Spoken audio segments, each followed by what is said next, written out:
you're a very protective mom, and there was this situation with Shaq and a fool. This was really the first time I've ever heard you talk and step out. When mom step out publicly, oh, there's a problem. JaVale didn't grow up in the hood. I grew up in the hood. Right. And so after that whole experience, you know, Shaq got his ghetto card revoked. All my life, been grinding all my life. Sacrifice, hustle paid the price. Want a slice, got to roll the dice, that's why. All my life, I've been grinding all my life. Look, all my life, been grinding all my life. Sacrifice, hustle paid the price.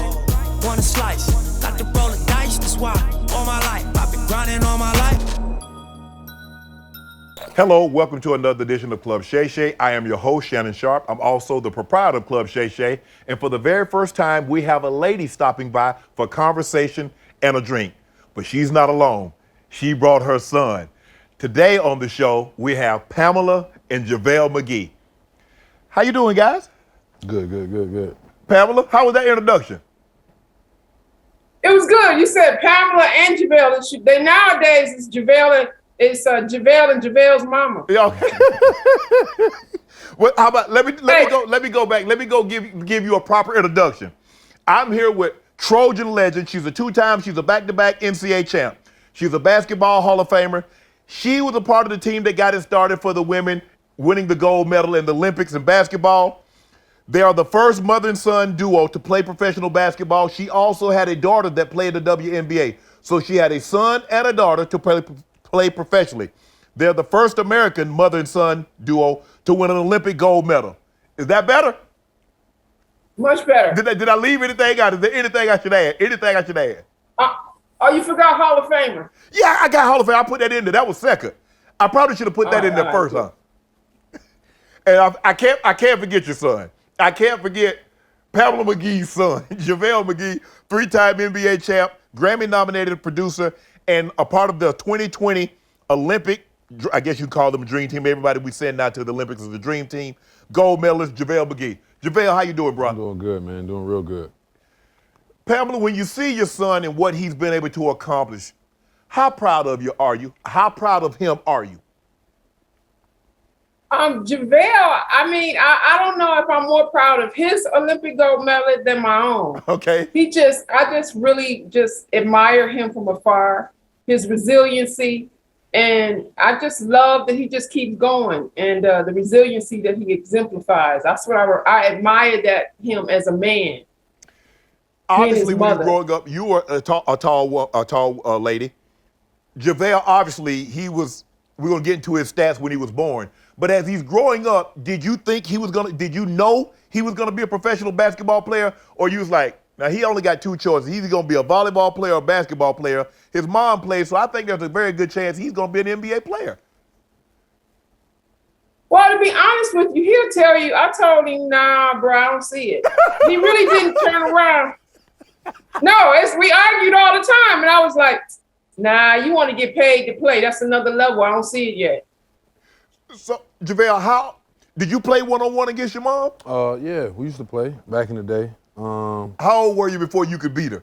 Probably like 14, 15. But it was like certain rules to that glass game that we played. Hold up. He was in high school before he could beat you? 14, 15, that's high school. Yeah. Yeah. So what were the rules? You got to ask her. She's good at explaining the rules. I think it was like shoot jump shots or something. So Shannon. Yes, ma'am. So Shannon, he's one of those people. If he beats you, he'll never let you live it down. Chess. We played checkers. We played Monopoly. We was like a family that always played games, right? And that fish, everything is competitive. And if he beats you, he'll never let you live it down. Like when he turned 18, he was like, you know I'm a grown man, right? Yo, you know you're talking to a grown man. You know you're talking to a grown man. So it was like anything with him, he just gonna ride it. So I was like, if he beats me, I gotta make sure I try to win. So the rules was that the first person to three, he has to stay outside the 3-point line and I don't have to take it back. So literally I could just rebound and put the ball back up. And I said, he'll miss and I'll score. Right. But this is when the light came on and I said, okay, he might have a shot. So he was behind the 3-point line. He shot the ball, he missed. I got the rebound. He took one stride and pinned the ball on the top of the square.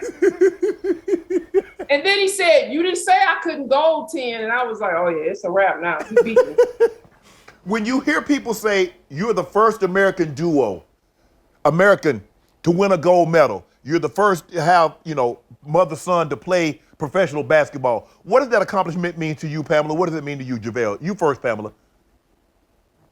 Well, Shannon, being an African-American female, I was, the first Black people to be integrated in the white school bus and all of that stuff. My high school was like, half and half. I went to a predominantly what we call PWI, predominantly white institution. So I've always been the first person to graduate from college in my family. My mother set a standard, and she always said, you're going to be tall, do what you do. When you walk in a room, so everybody going to look at you anyway. You're already standing out. Let them know that you're there. So my mother was like, she had a lot of swag. She was also 6'2". And so I passed that on to my kids. I never told them. I said, look, you might be 7 foot. You're going to always be different. But everybody want to be you. You the top of the food chain. Walk with your shoulders back and your head up. JaVale? Can you say the question again? What does it mean when you hear you're the first American duo, mother-son, to win gold medal? You're the first. She played professional basketball. You played. Your sister played. What does that mean to you? I feel like it means a lot, especially for the McGee legacy. Right. I feel like when you're a kid, you don't really think about what does my name mean and what is it going to mean when I get older, and what is going to be the legacy. But from what my mother started, it was just trickling down to all of us. My sister made it to the WNBA. I made it to the NBA. She was drafted in the first WNBA. Number 2 overall at 34. At 34. So just thinking about that, and then also seeing my mother at 34 be drafted 2nd overall in the league is just like, we can really do this for a long time and stay consistent and efficient at the same time. So it's just really, it was really inspirational, just her from the jump, and then me just trying to drag onto those coattails and just grow onto it and add more to the legacy. Right. Pamela, as I mentioned, you were the first in 1984. I think that was the first you guys won the gold medal that year. So it really started with you guys. What do you remember about 1984? What do you remember about, obviously it was here, you went to USC, so what do you remember about that? I was telling JaVale, I said, this is kind of surreal because when I played in the 84 Olympics, it was just a powerful year. We won the championship, the NCAA was in Pauley Pavilion. Yep. And then I graduated that May, and then we played the Olympic gold in the Forum. The Los Angeles Forum, and my mom had to come out. So I've just been really excited about the experience. I've always been the first, and I always felt, when I saw Lucia Harris, she was 6'3", and she was an African-American who played on the earlier team. And I said when I was 12 years old, I want to play in the Olympics because I saw somebody that looked like me. Right. JaVale, you go to the Olympics. Was there any doubt you lose 2 exhibitions? And I know people say it's just exhibition, but we started basketball, and you never want to lose. And then you get over to the Olympics, and you lose in the first game to France. But was there any doubt in your mind that you guys were going to bring the gold medal home? No, not one doubt at all. Obviously, guys in those exhibition games, they lost a couple games, and then the world tried to turn on their own country, on their own guys, saying that they don't believe that they can do it. They're not as good as this and not as good as that. And then we lost that first game, but I don't think the world really knew how the Olympics works. I think they were just like, oh no, they lost that first game, it's over, it's not gonna work out. But obviously you gotta win out after that. But from the jump, when we lost that game, we were like, okay, we lost it, whatever, but we know who we are. We know who we have on our team, and we know what we can do, and we're the best people, we're the best players in the world. So there was no sweat on anybody's brow from coach to player. Draymond and KD didn't have a problem with calling out some people that says, oh, y'all wasn't going to win. Y'all losing to all these teams. Y'all lost to Nigeria in exhibition. You lose to Australia in exhibition, and you go to the first game and you lose to France. You end up beating France in the gold medal round. And they had no problem. Did you want to get on, because you very active on social media also, did you want to get on there like, hey, Did y'all really think we weren't gonna win the gold, bro? I sort of wanted to, but I sort of felt like I wasn't there in the beginning when they lost those games. Right. So I really didn't have that stance to be like, how y'all didn't believe in us, blah, Right. blah, because I had came in halfway through. Right. But I mean, still, it's still amazing to me that guys would have thought that the guys of the caliber of KD and Dame and just everybody who's on that squad, who Right. were on that squad, were gonna lose to another country. It just didn't make sense. But I mean, once they saw that first game, that was like they were like, oh yeah, we were right. They didn't understand what it really takes and to actually win out. And I totally understand that we're the best in the world. Right. So we knew what was going on. We knew what we had to do, and we handled business. You can speak to this. You won 2 back-to-back national championships in '83 and '84. JaVale, you were an NBA champion. Compare the pressure of those games, winning an NCAA 2A championship, winning an NBA championship, as opposed to the pressure of a gold medal playing for your country. Right. Pamela, you first. Well, I mean, for me, the gold medal set a standard for me because that's like historical. You know, your Correct. grandkids will say, my grandmother was an Olympian. The NC2A is like just a goal because if you're a basketball player, you're there. Right. But what I enjoyed about the Olympics is meeting other people. I hung out with the boxers. I went That was around a the great track. boxing team. Ooh. Yeah, you know, and I still know those guys. Yeah. I don't know if you know Henry. Sweet Pea Whitaker, Mildred Taylor, Mark Breland, Tyrell Biggs, Henry Tillman, Holyfield, Virgil Hill. Look, I'm sorry, I'm gonna hear a story of the Olympics. JaVale looking at me like, So they don't know. I used to follow the boxers, and I started boxing, and I taught JaVale how to box because of the fact. Yeah, they challenged me. They said, "Oh, you couldn't do our workout." I said, "Man, I'm an athlete." What? Man, I did one round of sparring. I was like, "Man, all that running and stuff, I'm done. I'm just boxing. I'm doing sparring for 3 minutes." I loved it. You know, that jab and all that. Yes. That's the same footwork as defense. right. JaVale, because you're expected to win. For sure. And everybody's watching you lose the first round, and then because you know, like you said, you got to win out in your group in order to get to the medal rounds. Yeah. So you've added pressure because you lost the first game that probably you wouldn't have felt had you not lost that first game. Right. I mean, that first game that we lost, obviously, but we had 2 games that we played that we knew we were going to win. Right. I mean, we knew we were going to win the gold, but we had just lost to the team that we could possibly win in the gold. So we didn't have any doubts, and we didn't have any disrespect towards them like they're not good. We understood what was on the table. But guys definitely locked in and did what we had to do and stuck together, band together, and made it happen. But pressure-wise, I feel like the NBA championships were a little bit more pressure, just because you are on the world stage in the Olympics, but that NBA championship, that feeling, and you know I'm 3-time NBA champion, so that feeling of winning a championship, that the goal is to make it to the NBA. Right. Once you're there, the goal is to win the championship. Right. And this is my 14th year, so your whole life basically, you want to win a championship. Right. In America, I definitely feel it's slightly different. In American, I feel like it's slightly different when it comes to Olympics because I don't think as a kid, unless it's track, but with basketball, as a kid, especially growing up, you think the NBA, you're not thinking about the Olympics. You're not thinking about the Olympics because you're like, the people who are in the Olympics are Magic, Jordan. You're like, okay, you got to be that top tier to even be there. So let's try to win an NBA championship. Right. So for me, I feel like it was definitely more pressure for the win the championships in the league.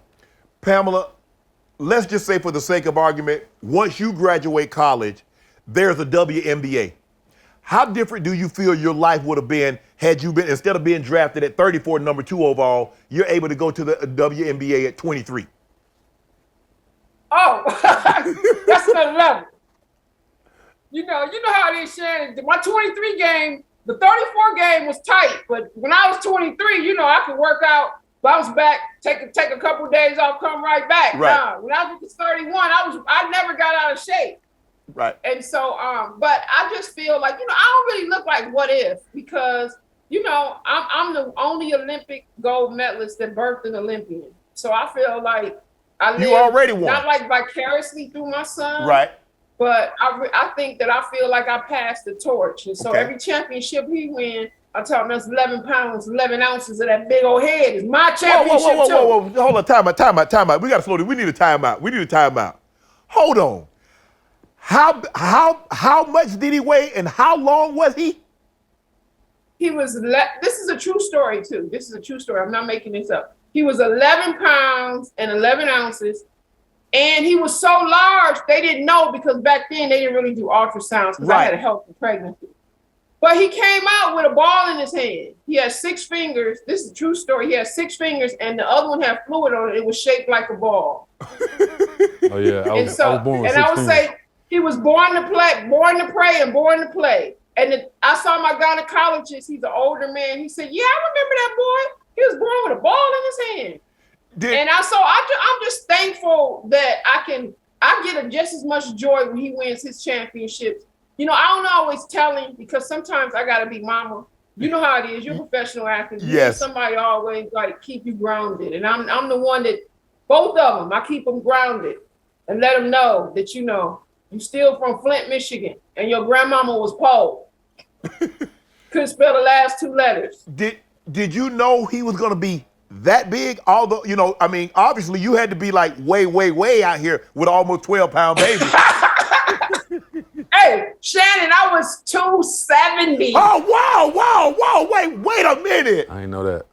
I was 270. But you there's a lot because you said you're 6'2", so there's a lot for you to grow in with 12 pounds. My playing weight. But what was your weight? Was like 190. Yeah, you was 190. So I was 80 pounds of She gave weight. an extra 80. How long did it take you to get the weight? How long did it take you to get the 80 pounds that you gained with JaVale? How long did it take you to get it off? Well, I went right back. He was born in January, and I went right back. I was one of the first females to take their baby with them to Europe. Right. Now I look back, and in my contracts, it was always they had to pay for the nanny. Since I was one of the elite players, I won European All-Star and won all kind of European cups. They allowed me, and that was in the negotiations, that they would pay for the nanny and that he could travel with me on every game. And he would sit at the bench in his stroller and the nanny would sit beside him. That was how I had to hook up in Europe. Oh, yeah, that was definitely a hookup. You know what? You won back-to-back state championships in basketball, back-to-back state championships in track. You threw the shot put in high school, back-to-back NCAA championships, 83, 84, a 3-time All-American, won the gold medal, as we mentioned, in 84. You won world championships overseas, played in Spain, Brazil, and Italy. You were 2003 WNBA on your assistant coach with the Shaq in 03. Drafted number 2 overall at the age of 34. Have you ever just sat back and thought about it like, damn, I accomplished a lot and I did a lot of this as a mother? Right, and a single mother with no child support. Sorry, JaVale, I had to put that in there. Hey. JaVale said we get into arguments like, yo, don't forget the struggle, bro. You remember don't forget the struggle. Who put it out there? Single mom. But one thing that I passed on to them, and I tell African-American mothers especially, some of his teachers and some of his administrators, he come from a single family household. And I would say, look, Jesus didn't have a daddy. Look how he turned out. Don't give him that excuse. Okay. JaVale, what was it like watching your mother? That's the truth. It's very true. Your circumstances should not define you. They should shape you, but not define you. Would you agree? Or not define you. My point is the fact that don't allow where I came from to define who I am. It's where I'm going. Right. And the work that we put in. Right. What was it like seeing your mom overseas? Like, my mom's, I don't know how much you remember, like, my mom's a professional athlete. My mom's pretty cool. My mom is not, she has a job, but it's not a normal job. My mom, my mom hooping. Yeah. It was amazing, but at the time, that's normal for me. Right. You know what I'm saying? So I don't have the experience of, my mom's in the kitchen making cookies. Right. And I didn't have that experience as a child. I had my mother's grinding. Right. But her grind is basketball. So that's the grind that I saw my whole life. And I definitely think it helped me on transitioning from high school ball to college ball to professional ball, of understanding like what it takes to really be a professional. Just seeing her as a single mother with nobody to help her was amazing, and she made do every single year. Pamela, that team, that USC team that you were on, I don't think people realize how dominant, how good you were. You had Cynthia Cooper, who could make a case she's the greatest WNBA player of all time. You had legend, definitely a legend. Cheryl Miller, who many believe is the greatest female player of all time, and you and your twin sister. Legend. When you guys were playing, did you realize or did you know how special you were and what you were about to accomplish? Did it ever dawn on you?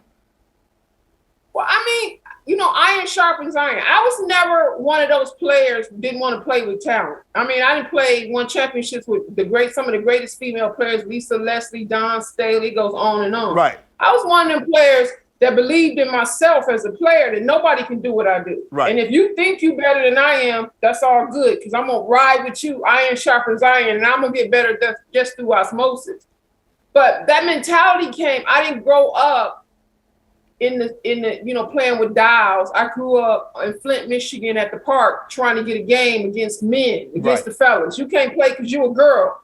And I'm like, all right, I got next. So I always just had that kind of, and JaVale would tell you as a mom, he would always say, why, Mom, why? You can ask him that question. I'm listening at you talk. I can tell you're very, very competitive. And now I can understand why JaVale wanted to beat you so bad and rub it in, because you're the type, you beat him, you don't let him forget it. Exactly. So he wants to pay you back because you're like, as I'm listening to you talk, you said you were always probably the taller female in your school, in your class, and you said you didn't want to play with dolls. So you knew early on you wanted to be an athlete. I mean, to be honest with you, it was my mom. My mom really told me, she said, one day they're going to give female athletes a scholarship. And I mean, and literally my dad and her would get into arguments because my dad said, you need to be in the room cooking and cleaning. That ain't nobody going to get them girls on scholarship. My mother had a vision, and she said, y'all need to get y'all grades together. I'm going to let y'all play this basketball. And y'all gonna be, and we were the first that went from AIAW to NC2A. Right. And I was under that first cusp of Title IX to get a full ride scholarship. Correct. So I was the beginning of the whole really women's basketball revolution or the movement. So, as I mentioned earlier, you birthed a son that plays in the NBA, has won 3 championships. You birthed a daughter that plays in the WNBA. Currently, she's pursuing and is in law school. Pursuing a law degree. She's in law school. When you sit back, how do you feel about that? Like, I did, you know, as a single, I did all right. No, only thing that my son reminds me, I'm just thankful. I just say, but God. Right. That's all I can say. When, you know, I just walk in humility. And it wasn't always sunshine. I don't want people to think that we just woke up. It was a struggle. Right. JaVale knows the struggle. And we remind each other of the blessings that he just blessed his mama with a 2021 10 miles on a BMW X5. And see, but this is my son. He had to talk me into it. Mama, I'm sending you a car. I was like, my car is good. It's paid for. I'm sending you a new car. He had to talk me into it. Yeah. Because I'm just thankful for whatever. I understand JaVale's point of view, because when you grow up, I'm closer to your age than I am JaVale's, but when you grow up in rural South Georgia, you don't have indoor plumbing, you don't have running water, you don't have a lot. You're 1,000 square foot with cement floors, cinder block, and tin roof. Once you make it, you want everybody that was a part of that struggle, you want them to have. JaVale wants you to have because you were a part of the struggle. You should. And you know, and I have to get used to that. You have to. I've always been the giver. You know, when you're a single mama, you really have to. I have to retrain myself, because every dollar putting kids through private school, you know, and AAU travel, right? And you know, and he grew shoes every 3 months, and I wanted to make sure that he had the top education too. He's an intellectual too. Yes. And music too. So I wanted him to be a full person, because you know, basketball is not who we are. Basketball is what we do. Correct. And sometimes, you know, when we're in this fame bubble, you know, that you can get caught up. But I always tell him, but God, and you know, stay right here, because one day the same people that say Hosanna, Hosanna will say crucify him, crucify him. But right. You can always know that you got somebody who will always have your back. And no matter what, I would tell him, whatever, I got you. If right. Don't nobody else got you, Mama got I got you.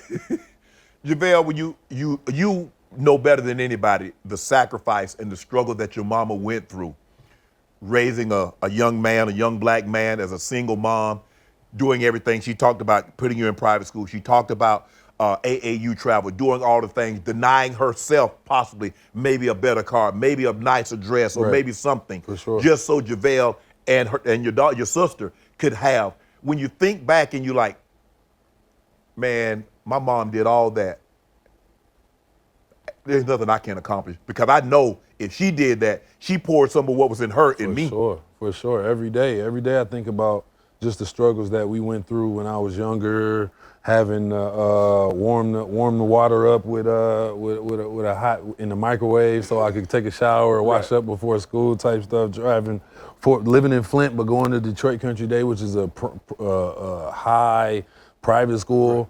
But we had to wake up early, like 6:45, drive 45 minutes to school every day, coming from Flint, not being able to have my friends come over to my house because at one point we were staying in a hotel.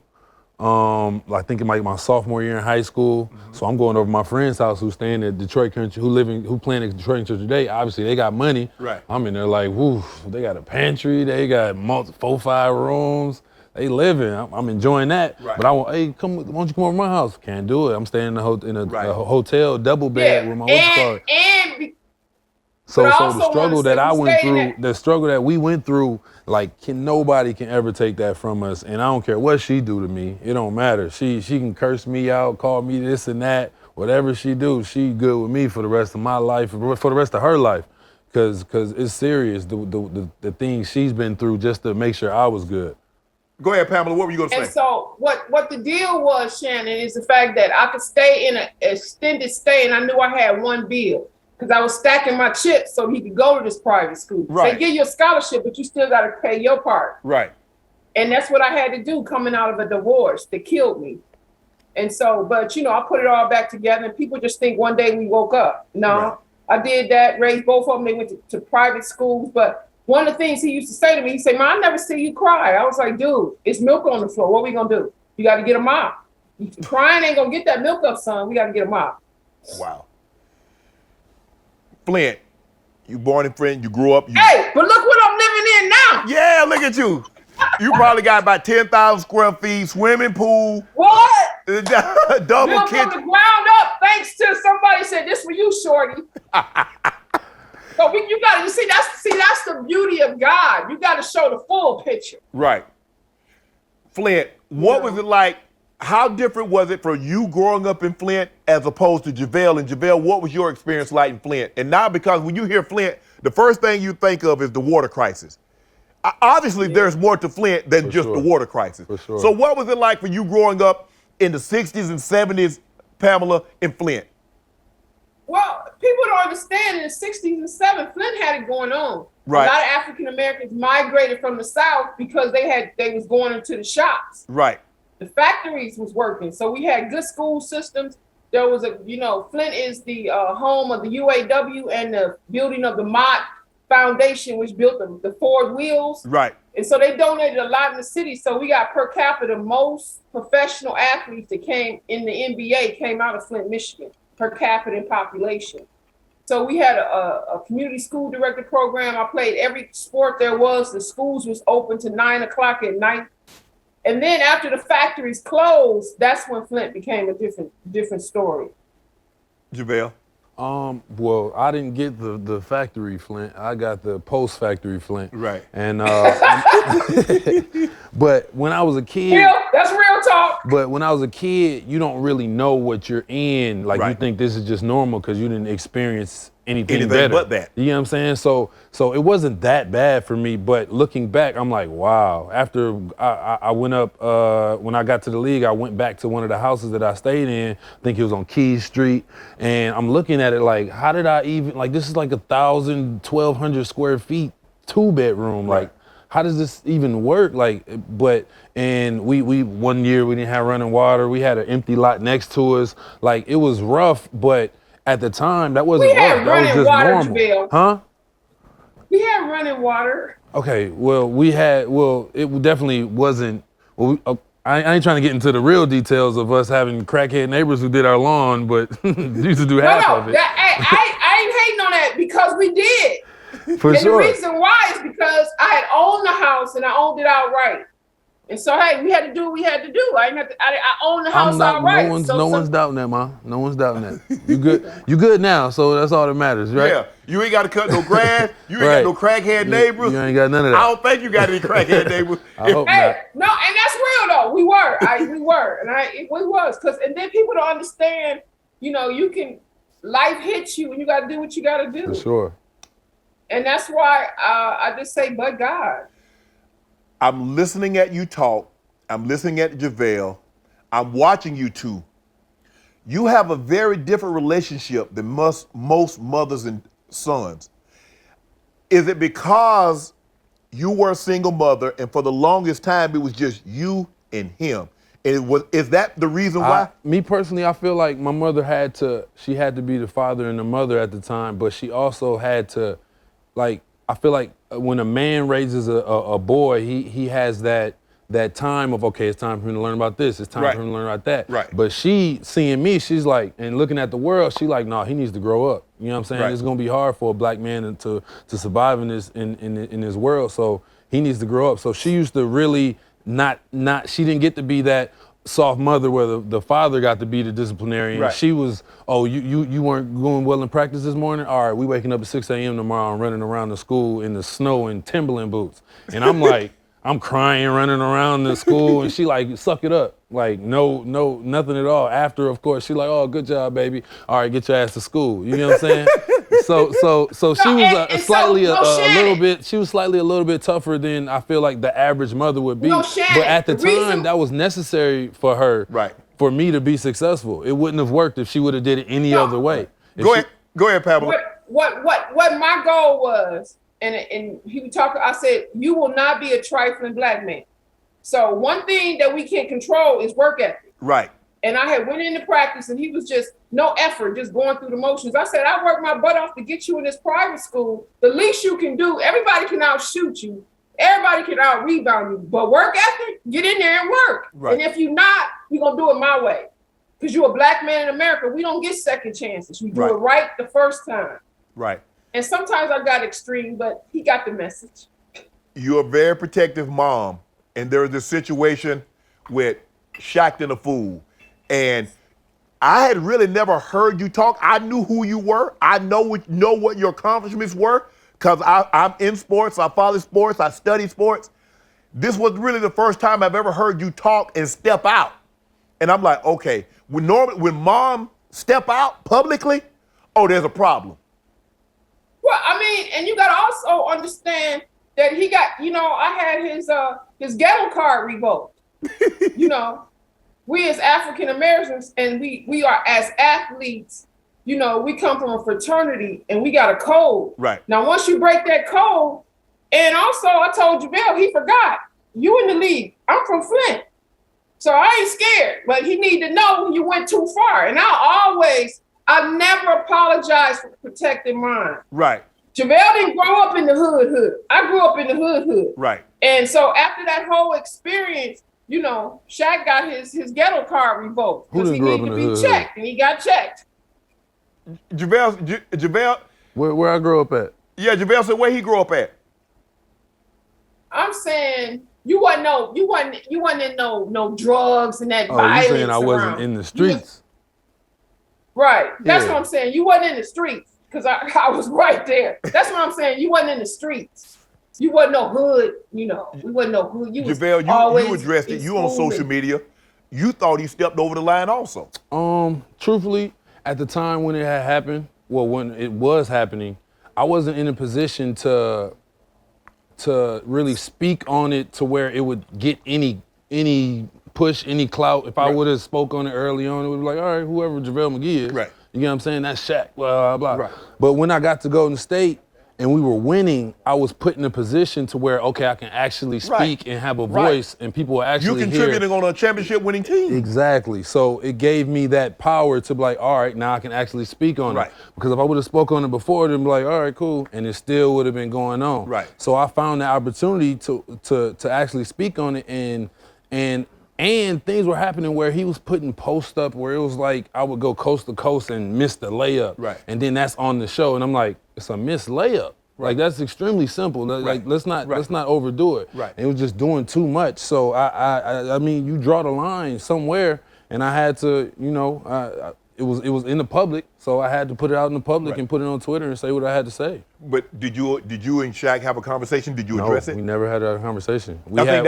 We see each other crossing paths like, all right, cool, what up? But it's never no real conversation. But the thing about that whole Shaq and the Fool era of when I was on there is I didn't realize what it was doing to my career until I started to move on to other teams. Right. Then I would talk to other coaches, and middle of the year they'd be like, I've always seen that Shaq and the Fool stuff and had a different mental of you, and I never knew, like, you're a smart kid, you're extremely vocal, you're a great basketball player.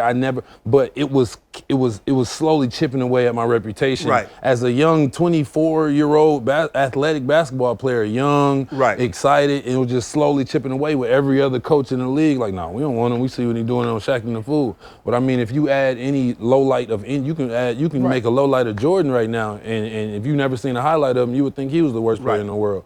So I mean, it was definitely a down spiral ever since I went on since that show aired of my career. Right. People's perception. But also, Shannon. Go ahead, Pamela. Shannon, I want to make sure we understand this too. That's why the gold medal is so powerful, and kids got to see what that whole issue was bullying. Okay. And we as African Americans, we can play the dozens and all that, but then there becomes the Bible says there's life and death in the power of the tongue. Right. We are taught to uplift each other and speak truth. Right. And so I had to get in it because of the black man that I know I raised. Right. And that, and I'll never let anybody, disrespect and take it to the hood when this is our jobs and we're professional. Nor should you. But a people's perception of you is their reality. For sure. If somebody don't know you, what they perceive you, that's who you are. Exactly. And like you said, the coaches had this perception because that's what they saw. They didn't know you. Never met Once him. they get a chance to know you, like, well, hold on. You're not a dunce. You're not a buffoon. You're actually intellectual. You're actually thoughtful. You can actually play. You can actually contribute to winning basketball. For sure. It's definitely perception, man. Perception changes everything, and ever since they was like, okay, we're not posting you on that show anymore, all I've been doing is just trying to build my reputation back up, build more and more into my brand, make my brand better and better, and that's all I've been doing ever since. You were in D.C. Pamela, give me a second. I'm gonna ask him there because I got Gilbert's side. I want to get your side. You were there with Gilbert in the gun situation with Jarvis. What actually happened? So we playing cards on the. What was the name of the card game? Guns in between. Boo-Ray. Okay. We're playing a game called Boo-Ray on the card game. I think it's Earl. My guy Earl right here, Gil right there, Javaris right here, and somebody else right here. I can't remember. I think it was a 5-man game, and we playing. I owe Earl some money. Right. And I have like a wad because I'm winning. I have like a wad in my hand. Right. So Earl like, can I get my money? I'm like, I got you, bro. After the plane, bro, or next flight, because that's the rule. You pay next flight. You don't pay right now. Right. That's the rule. Next flight. So I'm like, I got you. You know what I'm saying? Then Javaris chimes in. It's like, man, you can't have that money in your hand and not pay him. Why you speaking on another man's money? And then Gil speaks to Javaris and is like, why you worried about they business? They ain't got nothing to do with y'all. Okay. So they go at it, words exchange, I'm gonna do this, I'm gonna do that, and then Gil's like, all right, do it, whatever. So we get off the plane and we go our separate ways. You think it's over with? I think it's over. I don't think people are really, you know what I'm saying, doing what they doing. So we get to I don't know if it's the next day or day after, when we get to the locker room. I get in a little bit later than them two got in. So they like, hey man, they tripping. People telling me like they going crazy in there. He brought a gun and brought some guns too. And I'm like, what? So I saw I think one of Gil's that was like a gold one. Right. I was like, Desert Eagle. A Desert Eagle. In my opinion, I'm like, this is a nice gun. But as I'm 22, 20, I think. I don't even remember how old I was. Right. I didn't realize the magnitude of what was going on at the time until the media got a hold of it. And I'm like, oh, they might go to jail. Had you ever seen two men get into it and guns are actually displayed? No, I never seen that. But see, I've seen guns before, obviously, in like on people in confrontation and shit, but I've never seen it in a professional setting in my life of people actually bringing Shannon, the guns to each other. And I don't know. But see, Shannon, and that's go ahead, Pamela. That's the difference between old school teams and new school teams. You know, old school teams, they had issues, but that stuff never left the locker room. Right. Well, old school teams, you just knuckle it up. Old school teams, you fight it out, and somebody go win, somebody go lose, and you just keep it moving. Not only that, though, everybody go home, but what I'm saying is anything that went down in the locker room stayed in the locker room. Right. We had kind of a camaraderie, not that we didn't have issues, right, but it never left the locker room. And then two brothers just solved their problem, but it never got to like guns and all of that because it was never that violent. Right. Because, you know, they just... Yes, it should have never been... And if there was an issue, it never left the locker room. Right. Those were the old school teams. Well, it should have never got... I mean, look, it should have never got that serious. I mean, you joking about somebody losing and somebody... But that's how it is. It's not the person that's telling the joke. It's the person that's laughing at the joke that everybody want to fight. Right. Well, why you mad? Why you not mad at him for telling the joke? I'm just laughing. But I don't think what people understand about, you know, Shannon, with professional athletes, you know, money just exasperates who you are. Yeah, absolutely. You know, excuse my French, but if you're an asshole broke, you're gonna be an asshole rich. Right. You know, you're just gonna be bigger. You're exactly so if a person, Jarvis is in jail right now. Hey man, let's not speak on that man. We don't know what's going on in his life, man. Okay, I'm sorry, but I'm just saying. I was just sorry. My bad. JaVale, how has your mindset changed since you won those championships? What is different about JaVale McGee? You're still 7 foot tall. You're still 30 pounds. You still that. So how have you changed? Going to Golden State was definitely a blessing for me. It was life-changing, of course, winning championships, but just behind the scenes was life-changing for me too, of just seeing a real organization work and how a real organization works and how they take care of them players and how the players really run what goes on. It's not just, okay, the coach tells you to do something and then you do it. And on my first two teams with the Wizards and with Denver, that's how it was ran. It was more ran of, okay, you listen to the coach, it's not ran by the players. It doesn't matter what the players really want at all. Golden State, the players had the loudest voices in the gym. If Draymond wanted to do this dinner with the whole team, it was gonna happen. It wasn't a question, nothing like that. If this person wanted to do that, all the way down. So, and the way that organization was set up is they were definitely a players team to where they made sure when we went to the playoffs, they made sure there was a family plane that went, so you can take your family with you. Wow. We were allowed to have like one friend a year to get on the team playing with us. I've never seen that anywhere else and still haven't. Right. So just being able to be at Golden State and see a real winning organization and the way it's ran was amazing. And every place I went to after that, I got to take that piece with me and add it to another team. Like, oh, you should do this. That's what they was doing. And they obviously winning at Golden State. Right. You should add this. It definitely brings a camaraderie with the players, this and that. So it's definitely a difference in championship teams and championship organizations than these other organizations that are just playing for the lottery every year. Pam, I know you have to go, so I'm gonna wrap you up with this question. What advice would you give parents? I'm not gonna say, well, what advice would you give parents about raising a potential professional athlete, son or daughter? No, what advice would you give any parent about raising a child today? If I had to raise a child today, you got to train children differently. You can't be just do this data. You got to think them. You got to let them, make them think. Meaning, like, you got to say, give me a solution on how to solve problems, because our children are inundated with so much negativity, and there's so much social media, and there's so much you can't control what the internet brings to them. And there's not like the family setting where, you know, our kids went to church and that you got to sit down. If I had kids nowadays, you got to sit down and have a relationship and make sure you create communication when y'all can talk. I tell you the reason why JaVale and I are so close, because he talked at the age of 2 and 3 in paragraphs, because he was my only English speaking person when I played in Europe. Right. So I never talked to him like a little baby. He was 2 and he would talk like, Mommy, would you like to go to the store? I need some water. Would you please give me a bottle? I mean, he was just always this intellectual. So even though I had him at like 24 or 25, I think we grew up together. Because even now, I find myself like the teacher has become, the student has become the teacher has become the preacher, whatever that is, the master, whatever. Because he really inspires me. I watch him. I'm so proud of him. The reason why we no longer deal with Shaq and a fool, because the world has got to see what I see. He's his YouTube, he's really showing the people who he is. And he's just really matured through this 14 years experience. And I'm not saying that because I'm his mother. I'm just saying that he's an asset to the world. And he's just a good young man. And I just admire him as his mother. And I'm just really proud to say that I am.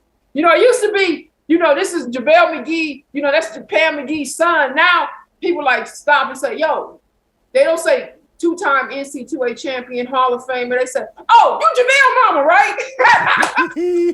I lied. I want to get you two questions. Who is the greatest female basketball player of all time? There was this chick named Alexia out of Brazil. But besides her, it's a tie between Cynthia Cooper and Cheryl Miller. Okay. Because they were like, revolutionized again. Right. Okay. This one, I'm going to see what you're going to say on this one. Who's the greatest male basketball player? NBA player of all time, the greatest. And you played on the Olympics in 1984 with one. MJ, the Black Cat. You said that quick. Pamela, you said that too quick. Hey, I was just saying I was just telling people my analogy of the whole Scotty and all of that and MJ. I always say that was Batman and Robin, but it's only one Batman. True. Now if you take Batman out the picture, it was Batman and Robin, but there's only one Batman. Pamela, period. Thank you for stopping by. Give you a call. We're going to continue this with JaVale, but thank you for stopping by. You are the first female to enter Club Shay Shay. Thank you. Hey, that's what I do. My mama the soldier Love you, boy. JaVale.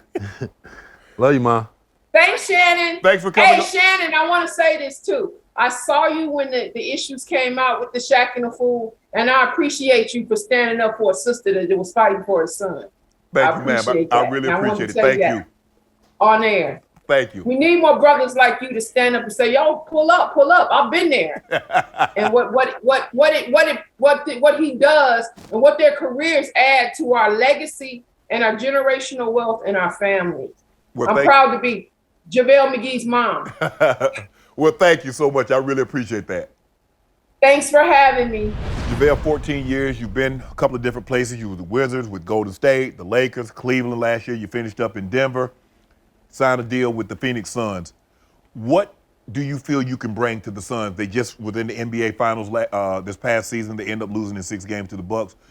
What will you bring, and how does your game help DeAndre Ayton? I feel like my game definitely helps DeAndre Ayton in a major way for just the veteran leadership alone. And also when he gets into foul trouble, things like that, right. And having that veteran big to come in, that 7-foot, block shots, defend, rebound, right. And does all the intangibles that a real big man does. Right. Because, the last 2, 3, 4, 5 years, they've been trying to get us out of there. They've been trying to get the natural lob catching, screen and roll big out of the league. They've been trying, thanks to Draymond, that's my guy. But now we're starting to get that rep back. Like, okay, we actually need bigs now. Right. You know what I'm saying? So I definitely think it's necessary for me to pick up the slack. Definitely with the way when he gets in foul trouble during the season, or even if you think in the finals, he was getting in foul trouble, and then Giannis was having a field day. Right. So I just feel like it's definitely one of my attributes that I'm well at, being that defensive anchor and being able to control the paint. You're going to play with Chris Paul, Devin Booker, who you played with a little bit in the Olympics, won the gold medal with. Chris Paul talked a little bit the other day about since going to the finals and experiencing that, he's addicted to it. Mm-hmm. What do you share with Chris Paul? You won 3 championships in the last, 5, 6 years, so you know what it's like to get to the finals. You know what it likes to take to get over that hump and win the finals. Yeah, it's consistency. Man, it's consistency. That's all it really is. It's not easy to do. It's definitely about a team, though. That's what it's majorly about, is the team. Is everybody on the team locked in? Is everybody 1 through 15 willing to sacrifice just a little bit, just so that person can get off, that person can get off? And the way that Chris Paul plays is extremely unselfish in my eyes. Right. He's 9-10 assists a game, and every big man that's ever played with Chris Paul has done well. So I just feel like Chris Paul is definitely the head of the snake, and he's definitely going to lead us to that finals again. You spoke a little bit about it, but you mentioned about playing in Golden State and the type of atmosphere that it bred. The players have the strongest voice. The things that they allowed you to do that no other organization had allowed you to do, that you felt was very conducive to winning. For sure.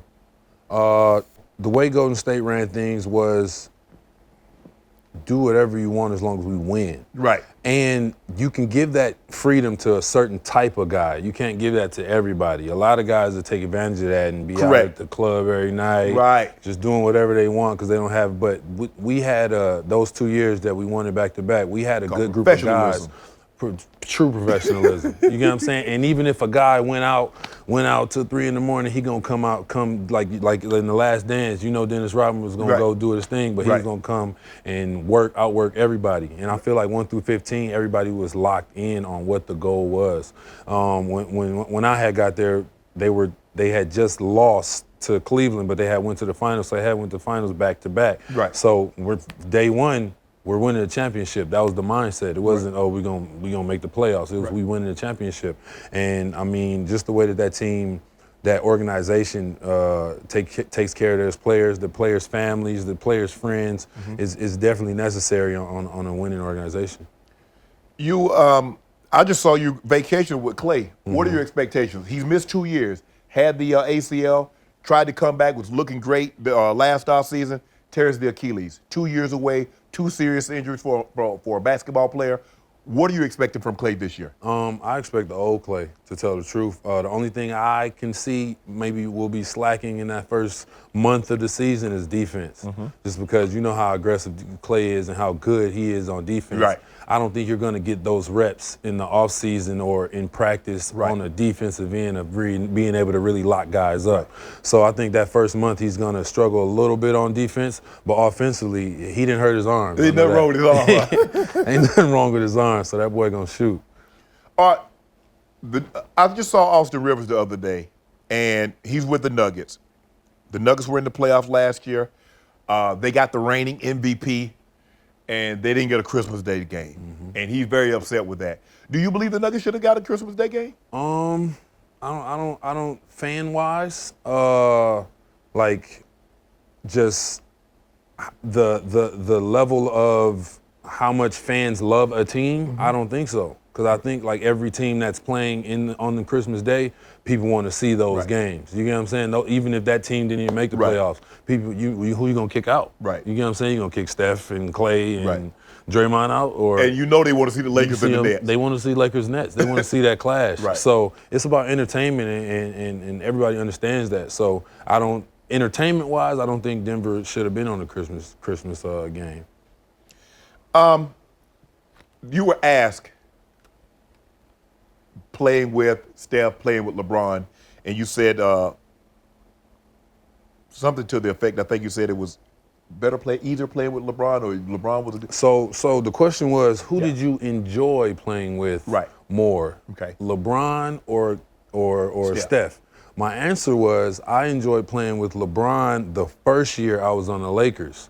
But they cut off the first year. They just said he enjoyed playing with LeBron. And then, clickbait. But I enjoyed playing with LeBron the first year on the Lakers because I was the starting center. I had the highest, I had my career high 30 and 20 game. And I had a career high in points that year.